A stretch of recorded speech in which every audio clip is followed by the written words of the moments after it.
Hello everyone, my name is Holger and this is another video on the WoT Show Theory channel, which is dedicated to analysis and theory crafting about the Wheel of Time TV show. This video is the first video in which I will look at the upcoming Season 3. Separately, I've also been working on a video series to analyze and review Season 2, but that will still take a little longer to complete. In this video I look at all of the information we have so far on Season 3, and I'll try to put the information together into character groupings and story arcs as much as possible. In the last few weeks, we have received quite a bit of new information, so for the first time it now looks like we can actually make a little bit of sense of what Season 3 will look like. There is still a good chance though that significant parts of this are wrong. First, a spoiler warning. This video does contain spoilers. I recommend that before watching this video you watch the first 2 seasons of the TV show and read at least the first 5 books, including The Fires of Heaven.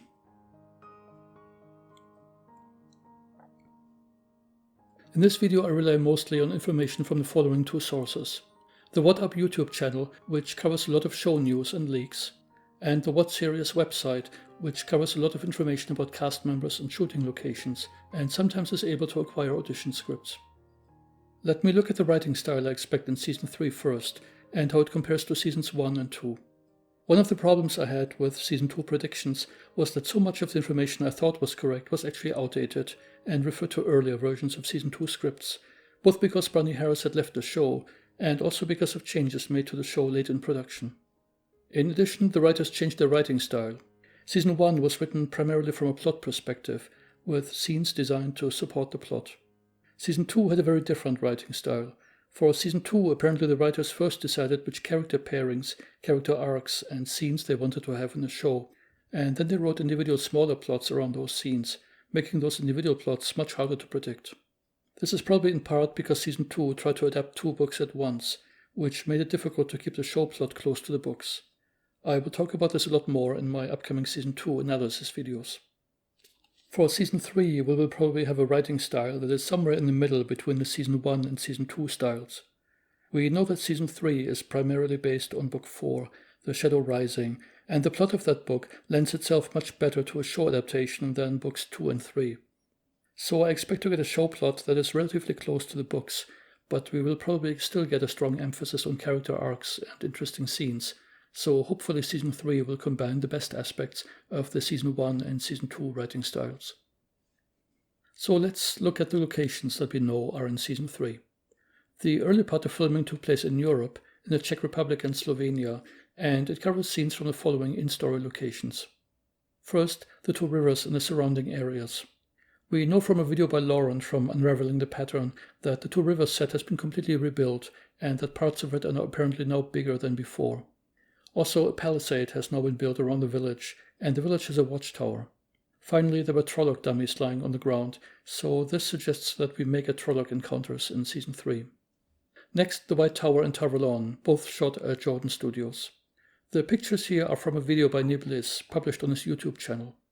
We know that the White Tower will be in Season 3, because Rafe Judkins, the showrunner, confirmed at JordanCon 2023 that the Accepted Test Chamber also appears in Season 3. We know that Valon will be in Season 3 from the set expansion that Amazon showed content creators during the fan event last year. Also earlier last year, WoT Series reported shooting in a large room inside of a castle that was reportedly decorated with White Lion banners during the shooting and was likely used for the Andorran Royal Palace in Cairhien. Please note that we currently have no indication that any other part of the city of Cairhien will be in Season 3. Based on the actors who filmed at this location, we assume that this is part of Elaida's story arc. This means that we will get to see her both in the Andorran Royal Palace and then also later in the White Tower, so both locations likely belong to the same story arc that includes Elaida's coup. Also in Prague, there was shooting at Barrandov Studios. That site had already been used for Season 2, and a little later in this video I'll speculate about what may have been shot here for Season 3. Finally, also part of the filming in Europe, Rafe confirmed in an interview last year that they had built a Seafolk ship. This means we're definitely getting Seafolk stories in Season 3. Filming then moved to South Africa, and we know that at least the following 2 in-story locations were shot there. First, the Aiel Waste, and within the Waste we will get at least 2 locations. One of them is a living area of some kind, as we can see in this picture. Most likely this will be Codrock's Hold. The other one is Ruidian, which was confirmed by Rafe in an interview. Another location shot in South Africa is Tanchico. This was confirmed by Rafe some time ago and will probably be the location of the Black Alga hunt. This interview was recorded before shooting in South Africa started though, and Rafe here already talks about shooting in the bar set in Tanchico, so it looks like some of the Tanchico scenes, most likely the indoor scenes, were shot in Europe, probably at Jordan Studios. Another piece of information we have is episode titles from the WGA website. These are preliminary only, but in seasons 1 and 2 they have been accurate. We have all of the titles, but we don't know for all of them which episodes they map to. Episode 1 is called To Raise the Shadow. This is a chapter title from The Dragon Reborn and part of Matt's story arc in Cairhien. Since that story arc almost certainly will not be in season 3, the content of this episode will likely be very different. I think raising the shadow in this case may mean trying to get away from the Forsaken who were freed at the end of last season. Episode 7 is called Golden Eyes. This is a chapter title from The Shadow Rising and refers to the battle for the Two Rivers. This means Perrin's story arc.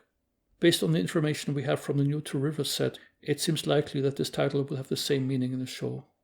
Then we have 2 episode titles, one of them for episode 2, the other one for episode 8, and the titles are A Question of Crimson and He Who Comes with the Dawn. We don't know which of these titles refers to episode 2 or 8, but we can make an educated guess. In the books, the chapter title He Who Comes with the Dawn refers to a title Rand gets when he returns from Meridian in the morning hours. This means using that title as an episode title only makes sense after the Meridian events, so it could not be the title of episode 2, because before that there would not have been time for Rand to go to Meridian, so that title must be for episode 8. So what will happen in that episode? Probably not Rand returning from Meridian. That's because we have reason to believe that the Meridian event will be in episode 4, more about that a little later in this video, and it doesn't seem to make sense for there to be such a large gap between the Meridian event and Rand's return. What we will probably see in episode 8 is some event in the Aiel Waste in which Rand's title, He Who Comes with the Dawn, is important. It could, for example, be Rand's proclamation as the Karakran at Al-Kirdal. This means episode 2 will be called A Question of Crimson. In the books, this title is from the Fires of Heaven and part of the circus plot. I don't expect that to be in season 3 at all, and certainly not early in season 3, so the episode probably has a completely different content. More about that later. Here are the remaining 4 episode titles for episodes 3 through 6. We don't know which one of them maps to which episode. Teleron Riot, Seeds of Shadow, The Shadow in the Night, and The Road to the Spear. I look at the potential meaning of those episode titles in the show and the mapping to episode numbers a little later after putting together the likely storylines. Next, let's look at which characters are likely to appear in which location. This information is in part from WoT Up and in part from WoT Series. In the Aiel Waste we have Rand, Egwene, Avienda, Moraine and Lan. Notably missing is Matt, more about him later. In the Two Rivers we have Perrin, Bane, Chiat, Fael, Alana, Ivan and Maxim, and likely a lot of secondary characters. There are several others for whom we know that they will be in season 3, but we don't know for sure that they will be in the Two Rivers, although that would make most sense for the storyline. Those are Loyal, Pat and Fane, the White Cloaks, the Tuathan, and probably also Matt's sisters. In Tanchico we have Nynaeve and Elaine, likely also Tom, and then whatever enemies they will face. This probably includes Liandrin and other Black Alga sisters, as well as Moghedien. Finally we have the Royal Palace of Andor and the White Tower. There we expect Swan, Lyanna and Elaida, and possibly Logain, who has been reported to be in season 3, and the White Tower would be the most logical place for him. Additional characters who will likely be seen in the Royal Palace of Andor include Morghese and Linny. Even though I listed Moraine and Lan as being in the Aiel Waste, there is a bit of a question mark here.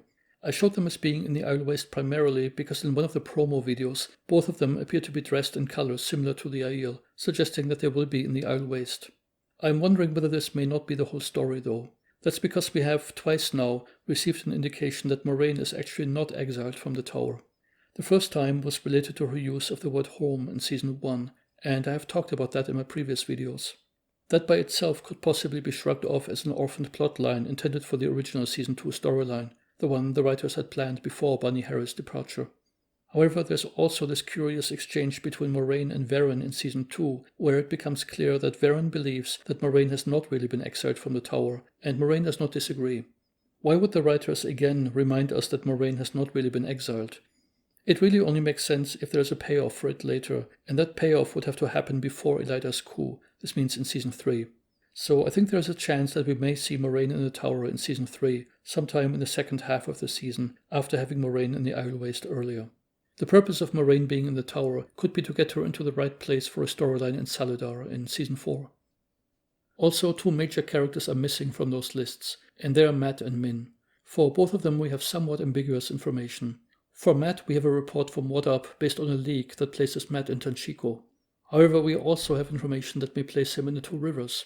A few days ago, someone posted a tweet asking for Matt's favorite moments, and the Brotana Seva twins responded. They are the child actors who played Matt's sisters in Season 1. They will be back in Season 3, very likely in the Two Rivers. In the tweet, they specifically mentioned Donald Finn by name, which suggests that they probably filmed with him during Season 3 shooting. And that means Matt would be in the Two Rivers, and we would get a reunion with his sisters. So where is Matt going to be? In Tanchico or in the Two Rivers? I think he may be in both places at different times in the season, and I'll look into possible ways this could work a bit later when I put together the storylines. We have the same situation with Min. WoT has reported about a leak that places Min in Tanchico, but WoT Series has uncovered an audition script in which Min talks to Elaida, and Swan is also mentioned. That conversation would have to take place in the White Tower. And again, just like with Matt, I will look at this potential contradiction a little later, once we have a better idea what the storylines will look like. The next question is where Verin will be. In the books, she's in the Two Rivers, together with Alana, during the events covered by Season 3. I don't think she will be there in the show, though. In Season 2, we have seen her together with Naomi and Jessica in the White Tower. She later came to Cairhien, but only took Jessica with her, not Naomi. WoT Series has reported that in Season 3 we will get all 3 characters, Verin, Naomi and Jessica. And if all of them are in the show, then they will likely be reunited, perhaps for more detective work related to the Black Archer or Elaida. That suggests to me that Verin will probably go back to the tower. What about Alviarin? She is an important character in the books as part of Elaida's coup, but so far we have not heard anything about her. If she's in the show at all, then she should be in the tower. Next, let's look at the Forsaken. Moghedien pretty much has to be in Tanchico for a fight against Nynaeve, but I could also imagine her being in the tower at certain times, if the writers have decided to merge her character with Messaana. Lanfear in the books appears in disguise in the Aiel Waste. We did not see Lanfear in any disguise in Season 2, even though in the books she already had several disguises up until that point. Even her Selene persona in the show was not really a disguise, just a different name. So far we don't know if the writers plan to add Lanfear disguises to the show at all. If so, then we may see her in the Aiel Waste, like in the books. Another possibility is that she will be involved in the Tower storyline in some way, especially because of a comment to Swan in Season 2 that indicates that Lanfear may have a use for Swan in some way. Then there's Asmodean. We're pretty confident that he is in a show because one of the Forsaken statues in Season 1 had a musical instrument. We don't know yet whether he will be in Season 3 yet, though. It certainly would make sense, both to train Rand and also potentially for the Rhuidean fight at the end of the Shadow Rising, which we might get at the end of Season 3. Samael may have been mentioned in an audition script uncovered some time ago by WoT Series. His identity there is not conclusive though, and we don't know how he would fit into the storyline. Also, the existence of an audition script does not guarantee that the characters in it will show up in the following season. As an example, an audition script for Gawain was found during the Season 2 production cycle, yet Gawain did not appear in Season 2. If Samael is in Season 3, then one possible option is for him to have been merged with Ravin. This means he may show up in the royal palace of Andor, influencing Morghese. And finally there's Ishamael. Since he died in Season 2 in a way that does not seem easily reversible, I don't expect him to show up in Season 3 in the present timeline. The actor Faris has filmed during Season 3, but that is probably just for Age of Legends flashbacks, including the Rhuidean Glass Column event. Then we have the question if any of the girls will return to the tower at the beginning of Season 3, and from there go to their real storylines. This would be especially interesting for Egwene and Elaine, who have not had their acceptor tests yet. Also, it could be a way for Egwene to potentially meet Verin, and perhaps even get the Teleron Riot ring from her. However, we have at least one strong hint that the girls will not go back to the tower at the beginning of Season 3. Rima Tiriata, the actress who played Sheriam in Season 2, said in an interview that she will not be back for Season 3, and that this is because Rafe told her that her character would not fit into the storyline of Season 3. To me, that means that there will be no storylines involving novices or accepted in Season 3, and certainly no acceptor tests or disciplinary actions.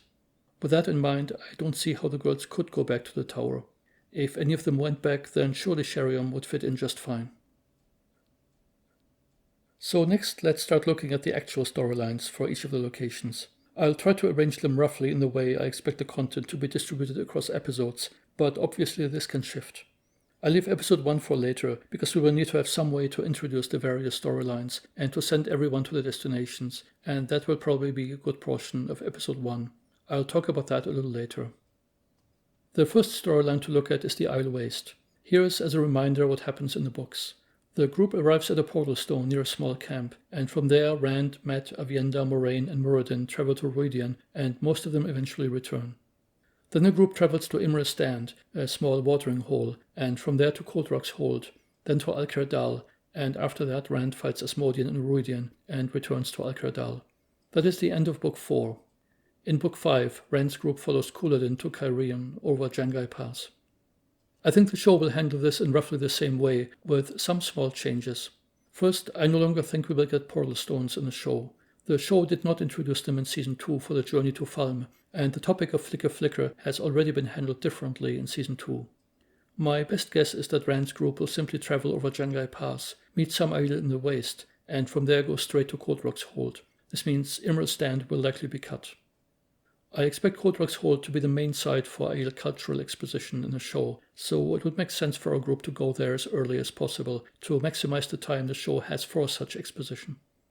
Cold Rock's Hold will probably become a major location in Season 3 that spans multiple episodes, much like how Cairhien was handled in Season 2.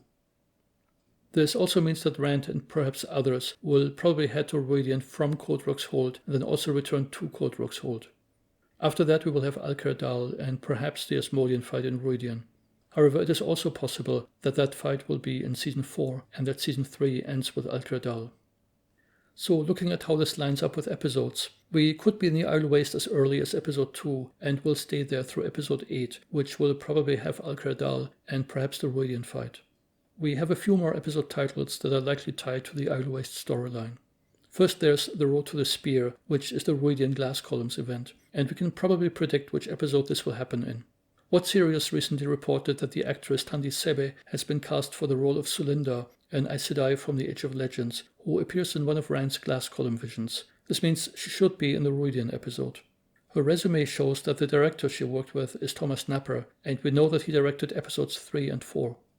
Out of those two, episode 4 is much more likely to have the Glass Column event, not only because episode 3 is probably too early for Ruidian, but also because episode 4 was written by Rafe Judkins. The Glass Column event seems like just the kind of story that Rafe would want to write himself. Another episode title that likely refers to the Aiel Waste is Teleron Mayot. In the books, this is about Egwene's first visit to Teleron Mayot in the White Tower after receiving her ring Terrant Real from Varen. This will likely not happen in the show, but I think the title will still refer to Egwene's first visit to Teleron Mayot, but instead in the Aiel Waste, probably in Cold Rock's Hold, under the instructions of the Wise Ones. My guess is that this will be episode 3, because this kind of exposition usually works better earlier in the season. Also, an earlier introduction of Teleron Mayot would give the show more time for Perrin to develop his Wolf Dream storyline. I think it is likely that this will happen after we have seen Egwene in Teleron Mayot, and the show will probably find a way for viewers to understand that Egwene and Perrin are both in the same place. The last of the remaining episode titles that is likely related to the Aiel Waste is The Shadow in the Night. In the books this refers to a shadow attack in Cairhien in the Great Hunt, but I think in the show this will refer to a major shadow attack on Cold Rock's Hold, similar to what happens in the books. This would also be a good time for the show to introduce Darkhounds and Balefire. The attack has to happen either in episode 5 or 6. My guess is 6, because after Ruidian in episode 4, I think the show will probably focus on another location in episode 5, before going back to the Aiel Waste for another intense episode with a shadow attack. This means episode 5 will probably be Seeds of the Shadow. More about that later. Next, let's look at the Two Rivers. Here we have much less information. It seems very likely that episode 7 will have the Battle for the Two Rivers, or something very similar, but we don't know what happens earlier. Based on the characters we expect to see in the Two Rivers, we can assume that we will get the beginning of the relationship between Perrin and Fael. And with Bane, Chiad, and Loyal likely in the Two Rivers as well, I expect the show to cover some of the funny culture clash scenes from the books when those show up in the Two Rivers. There will probably also be some kind of confrontation with the White Cloaks, but perhaps not the full abduction storyline from the books. My guess is that the writers will delay that for a future season so that Fael can be one of the people being abducted, to make the matter more personal for Perrin. The Tuathan are present as well, including Aram, so we may get the storyline about Aram learning the sword. Since Perrin is not in Book 5 at all, I could imagine that some of the Two Rivers stories from Book 4 will be stretched out a bit and moved into Season 4. This means that Perrin will stay in the Two Rivers for at least the first half of Season 4. There's also the issue of Matt possibly being in the Two Rivers for part of the season, and the other half in Tanchico.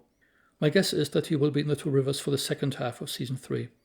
Besides the reunion with his sisters, this will also give the show the option of having scenes between Matt and Perrin where the two of them plan the village defense strategy for the upcoming Trolloc attack, and Matt could even participate in the fight. There are two reasons why I think such scenes will be added.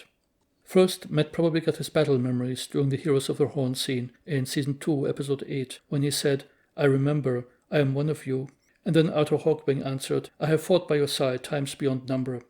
Non-book readers still need to understand exactly what the consequences of this are, and passing his knowledge on to Perrin would be a good way to show this. Second, it looks like Tam Thor will not be in Season 3. This is significant because in the books, Tam acts as a mentor of sorts for Perrin, helping him with the battle planning. Without Tam, Perrin needs someone else to talk to, because dialogues with another person would help viewers understand what Perrin is planning. I believe Matt will be that person in the show. Then there's the storyline in Tanchico. This will basically be the Black Alja Hunt storyline, but likely only a part of it. In the books, that storyline has 4 parts. It starts in the tower, then the girls travel to Tyr and meet the Aiel maidens along the way. Then there are the events in Tyr where the girls get in trouble and are rescued by Matt. And finally there's the part in Tanchico with the fight against Moghedien. Since Matt will likely be in Tanchico, I think we will get the last 2 parts of the book storyline. This means the girls getting in trouble, Matt rescuing them, and then Moghedien. But this will happen in Tanchico instead of Tyr. This way the show will take care of half of the events in Tyr, and the only Tyr events left for the future are the taking of the Stone of Tyr and Kalandor. The events in Tanchico will probably happen in the same order. This means the confrontation between the girls and Black Alja sisters first, then Matt saving them, then Moghedien, to get a nice escalation of the threat level. This is the other reason why I think Matt will be in Tanchico first and in the Two Rivers later. He is not needed in Tanchico for the Moghedien fight, and will just be in the way there. Before all of that, everyone needs to get to Tanchico first though. In the books they travel on a seafolk vessel, and I think the same thing may happen in the show, since Rafe has already confirmed that the seafolk will be in Season 3. So my guess how the events will be distributed across the season is Seafolk Journey in Episode 2, the arrival in Tanchico and actual Black Alja Hunt in Episodes 3 through 4, or perhaps 5, ending with Matt rescuing them. Matt would leave in Episodes 4, 5, or 6, and in those episodes the Tanchico events continue in the Panarch's Palace, which will lead to the Moghedien fight, probably in Episode 6 or 7. After that, the girls leave Tanchico. Then there's the question how and why Matt leaves, and how the show can minimize the travel delay for Matt. I don't know how they're going to do that. I just know what I would do if I had to write the scripts. Here's my idea. Imagine the girls and Matt go to the Panarch's Palace, and specifically the museum hall in it that contains, among other things, the Domination Band. Now imagine that in the show there's also a redstone doorframe there. Matt steps through it, has his Finn encounter, gets his medallion and his prophecies, and then he asks the Finn to take him back. The Finn then do just that, except they don't take him back to Tanchico, but instead all the way back to where he originally came from. This means the Two Rivers. That would be a fun and easy way for the show to check a lot of boxes at once. If we do get the scene with the Finn, and I really hope we do, then it would be in Episode 4, 5, or 6. Before looking at the last storyline, Elaida's coup, I first want to have a look at the beginning of Season 3. There have been speculations about time jumps, and where a group will go, when they will split up, and so on. There are really 2 questions here. First, if there is a time jump, would it jump across any changes to character location and grouping the way this happened at the beginning of Season 2? Specifically, is Season 3 going to start with the group already having split up and in their new locations? Or are we going to see everyone together in one group and then get to see how they split up in Episode 1 or 2?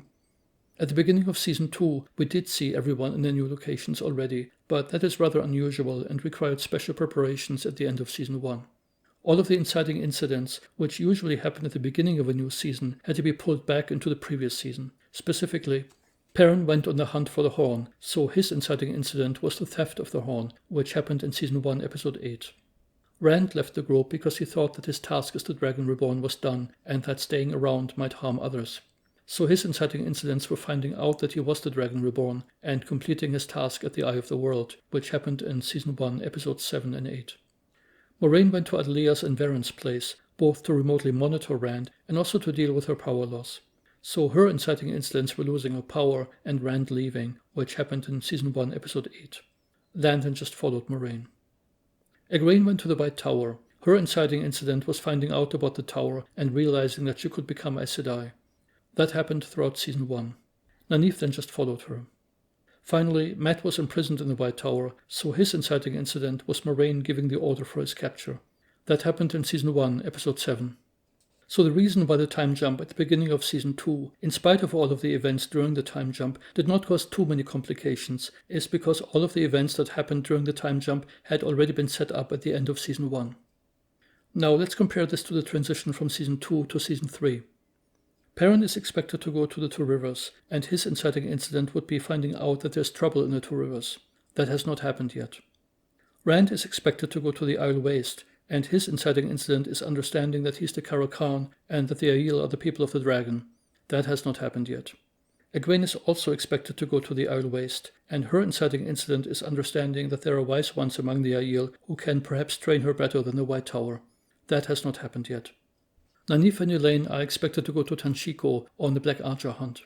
Their inciting incident is finding out that the Black Archer is in Tanchico. That has not happened yet. In fact, Tanchico has not even been mentioned as a location. As for Mat, we don't know for sure where he will go, but he will probably just join one of the others. For Moraine and Lan, we don't know for sure where they will go, but it is likely that they will just follow Rand. So the transition from Season 2 to Season 3 looks very different from the transition from Season 1 to Season 2.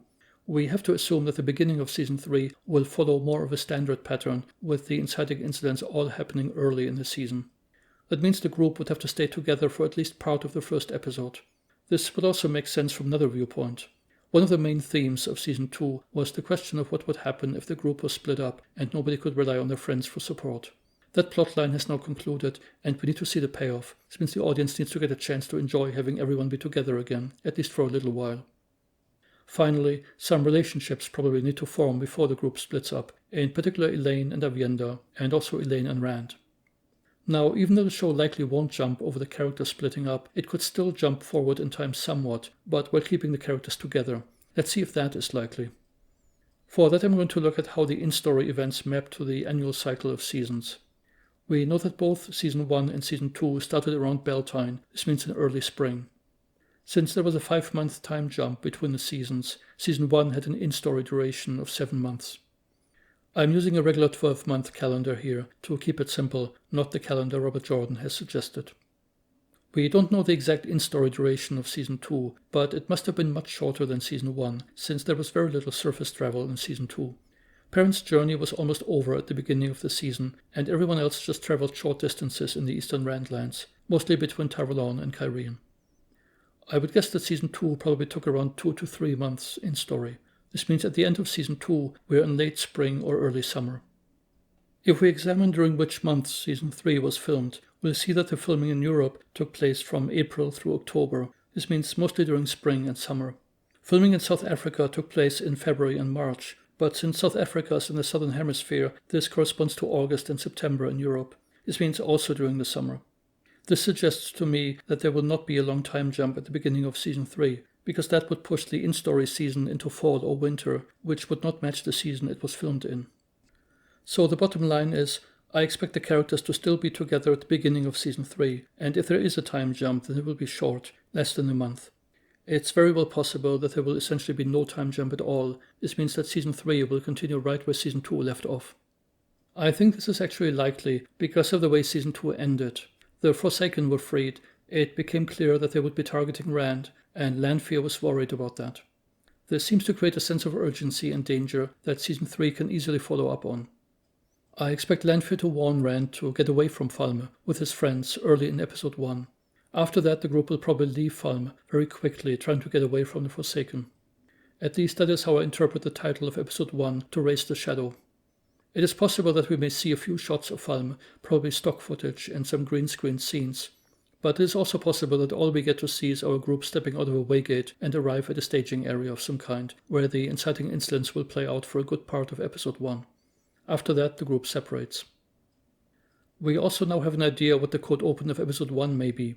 In an interview with Deadline, Rafe said, "The first 15 minutes of season 3 is one of the most bonkers set pieces I have ever seen on television.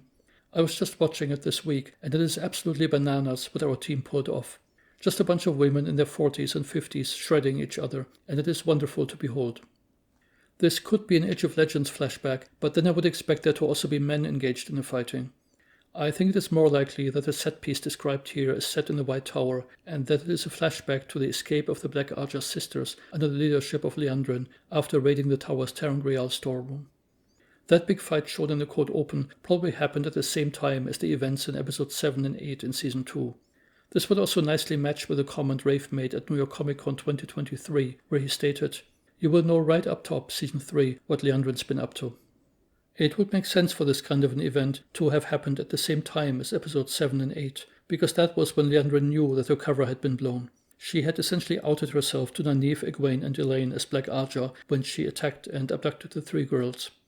Her plan was originally for all 3 of them to be imprisoned with the Seanchan forever, so they would not have been able to pass on their knowledge. However, that plan failed when Nynaeve and Elaine escaped, so Liandrin must have known that eventually their knowledge would reach the tower, so Liandrin also must have known that she had very little time to make her escape. The interesting question is whether Moraine and Swan have known all along about Liandrin being black. There are very strong hints that they have since season 1, as I've pointed out in earlier videos. However, it is possible that those hints were intended for the original version of season 2 and became orphaned when Barney Harris left the show and season 2 was rewritten, so there's a chance that season 3 will be written with Moraine and Swan not knowing. We will have to see how Moraine and perhaps later Swan react when the girls pass on their information, which will likely happen early in season 3. So with our group apparently going to some kind of staging area at the beginning of season 3, the next question is, where is that staging area? I think we will actually go back to Cairhien for that. There are 3 reasons. First, WoT Series has reported that for season 3, cast and crew filmed on the Barrandov Studios backlot in Prague, which is where the Cairhien scenes were filmed for season 2. WoT Series then goes on to explain that the sets were torn down after season 2 filming completed, and that therefore season 3 filming would have to be for a different in-story location. I think WoT Series is getting this part wrong. The Cairhien set during season 2 consisted of 2 parts, the foregate and the inner city. The foregate was specifically built for the show, from scratch, and torn down at the end of season 2 shooting, so we cannot expect to see that in season 3. However, the inner city set was not specifically built for the show. It is a permanent set at Barrandov Studios called the Medieval Town set. Here's a photo of part of it from the Barrandov Studios website. If we compare it to a scene from the show, it becomes clear that the crew just decorated it. This means they put signs in place, plant buckets, and so on. Those props would of course have been removed at the end of shooting when the lease for the location ended, but they were probably not destroyed, but instead put in storage at Jordan Studios, which is also in Prague. This means the crew could easily rent the Medieval Town set for another season and just decorate it again with the props from season 2. That is what I think happened. The second reason that would make Cairhien a good staging area is logistics. It would be very easy for the group to split up there and for each group to reach their destination. Rand's group is headed toward the Aiel Waste, and that is easily reachable on horseback over Jangai Pass, which is the route Rand takes in Fires of Heaven coming out of the Aiel Waste, just going in the opposite direction. We know from season 2 that Cairhien has a waygate, so Perrin's group could use it to get to the Manetheren waygate, and from there to the 2 rivers. Also, Cairhien has a harbour, so Nynaeve and Elaine's group could jump on a ship and travel down the river to Tyr, and from there to Tanchico. This is similar to their journey in the books, just a little longer. This would also be a good opportunity to introduce the Sea Folk, which we know from an interview with Rafe will be in season 3. The third reason why Cairhien would make sense is that it would provide an easy way to add some of those characters to our groups who have not been in Falme. We have reason to believe that Alana, Maxim, and Ivan will be in the 2 rivers for the main part of season 3, and that Min and Tom will be in Tanchico. Alana, Maxim, Ivan, and Min were last seen in Cairhien, and Tom could easily be in Cairhien because that's where he was in the Great Hunt. Having those characters rejoin the main group before the main group separates would mean that the show would not have to come up with additional one-off reasons why those characters suddenly show up in the 2 rivers or in Tanchico. So overall, Cairhien to me looks like the most likely location for the inciting incidents in episode 1. We have one more storyline to look at, and that is the one surrounding Elaida and her coup. One of the problems with the storyline is that it involves Swan and her actress Sophie Okonedo, because Sophie unfortunately has only had very limited time for shooting each season, so all of the storylines involving her had to be compressed to a small number of episodes. In Season 1 she was only in 1 episode. In Season 2 she was in 2 episodes, but in one of them only very briefly. We will probably have the same problem in Season 3, so I expect all of the parts of Elaida's story for which Swan has to be seen on screen to be compressed into at most 3 episodes. I also think that Swan will be written out of the show at the end of Season 3. This means that the writers must have found a good way for her to make an in-story exit, because the Salida storyline, which I expect to start in Season 4, would likely require far more shooting time from Sophie than she's able to commit to. We will probably first see Elaida in the royal palace of Andor in Cairhien when she makes the decision to head to the White Tower. She might have a prophecy vision there, and that could be one of the reasons why she leaves. For now I think this will happen in Episode 2, titled The Question of Crimson. Crimson could refer either to the red Arja or to the color of the flag of Andor. Some people think that Elaida's coup will happen very early in the season. I personally think it will happen rather late, but I'll look into this in more detail in a moment.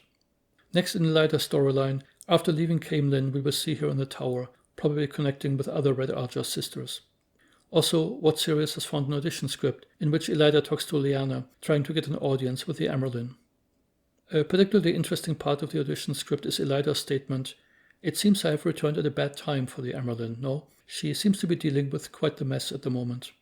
If I'm right and the Episode 1 cold open is the escape of the Black Arja from the tower, then this could mean that when Swan returns from Cairhien in Season 3, she would find the tower in a state of chaos, probably with some sisters having been killed. Elaida may well be referring to that here. If we get Alviaran in the show, then this will be the time for her to get introduced, strategizing with Elaida and building her power base, after Elaida is told about the Black Arja raid. Next is the scene with Lyanna covered in the audition script. Sometime after this is when Min needs to be in the tower for a scene between her and Swan, where Swan asks her to check whether she can see any images around Elaida. I think Min's first meeting with Swan will likely happen in Episode 5, because of the episode title Seeds of the Shadow. In the book, that is the chapter in which Min has visions in the tower and tells Swan about them. After that, Elaida calls Min out for spying on her in another scene for which WoT Series has obtained an audition script. Eventually we will get the coup, probably first the vote in the hall of the tower to depose Swan, and then the vote to elect Elaida, followed by the scene in which Swan is captured. Then some fighting in the tower and likely Swan's trial. About the trial, since Swan will probably be written out of the show, there is the question of how this will happen. Killing her off is probably not a good idea because of the killing the lesbians trope associated with it. So I think this will happen differently, and this is where the room with the archers used for the acceptor test in Season 2 will come in again. There are a few things we know about this. First of all, that room will show up in Season 3 again. Riff confirmed this in a video shown at JordanCon 2023. However, he said it will only be a little bit in Season 3, which suggests it will not be used for an acceptor test, but for something else, because the scenes for Nynaeve's acceptor test were rather lengthy and complicated. The idea that we will probably not get acceptor tests in Season 3 was again confirmed by Rima Tiwiata's interview, as I mentioned earlier. So what will the room be used for in Season 3 then? I think the key is the fact that the acceptor test mentioned in the books has in the show been renamed to Trial of the Archers. The show usually uses the book names everywhere, so this renaming is unusual and must have a reason. Removing the word accepted makes the event more generic, allowing it to be reused for something other than raising a novice to accepted status. Changing test to trial puts a slightly different spin on the event. The word trial really has two meanings. It can be a personal trial in the sense of a test of worthiness or test of abilities, for example in the coming of age ceremony, and then it fits the idea of an accepted test. But it can also mean trial in a judicial sense. This means to determine guilt or innocence, and that way it would fit really well into Swan's trial. What I think will happen is that as part of Swan's trial, she steps through the arches, probably as something she chooses to do, sort of like a Wheel of Time version of what Game of Thrones did with Trial by Combat. Swan then encounters Moraine there in a parallel world, basically a flicker world, and Swan simply decides not to return, and to instead stay with Moraine for the rest of her life.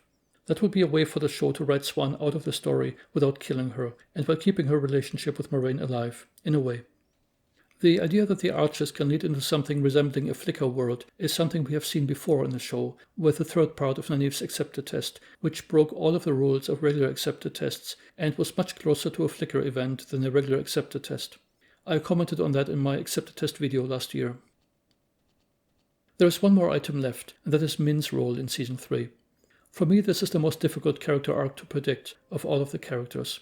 John from WoT places her in Tanchico, but WoT Series has an audition script that places her in Valon, and that conversation with Elaida has to happen somewhere around mid-season.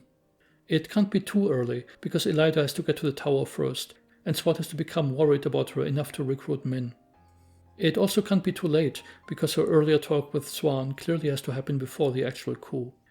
If we consider the long distance between Tanchico and the White Tower, that makes it very difficult for her to have time for any meaningful storyline in Tanchico if she needs to be in the tower at the middle of the season.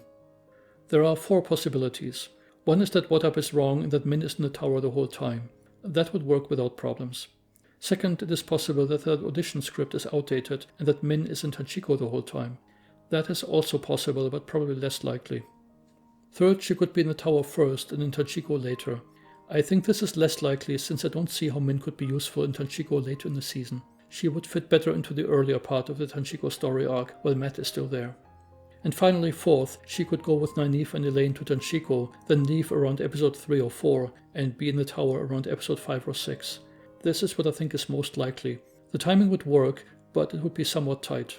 Unless, of course, the show cheats again and uses some unexpected form of travel for Min, like they did in Season 2 when Lanfear abducted Matt and took him from Cairhien to Falme, using a travel method that so far has not been explained in the show. So this is my outline of Season 3, based on the information we have so far. I hope you enjoyed it, and please let me know in comments where you agree or disagree. I hope to update these predictions as new information comes along, and I'm also still working on my full Season 2 review and analysis, so please watch out for that. Thanks for watching, and that's it for now.